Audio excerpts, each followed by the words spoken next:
ভাত খাইতাম বই গেছি দুপুরের। আর এই জায়গার মধ্যে আলু ভাজা করছিলাম সিদ্ধ করে, এটা আমি এলে করছি। আর লগে দেশি রসুন দিয়ে খাই, কারণ রসুনটা ভাতের লগে আমার কাছে অনেক বেশি ভালো লাগে খাইতে। আর আমি সবসময় বেশিরভাগই চেষ্টা করি যে কাঁচা রসুনটা খাওয়ার লাই। তারপরে দিয়ে খাইয়ে মিলো কি মাছের তেল, এই মাছের তেলটা এত মজা হয়েছে।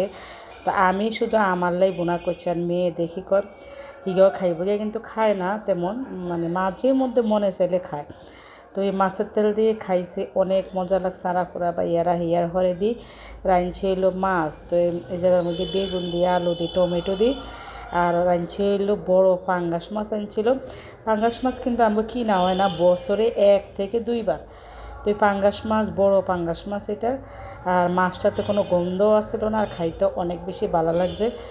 তো দুপুরবেলা আইসগা আলু ভাজা, মাছের তেল আর মাছের যে তরকারি বেগুন আলু, এটা দিয়ে খাইছি, অসম্ভব মজা হয়েছে। তো আমার মেয়েও খাইছে, আমরাও খাইছি সবাই মিলি।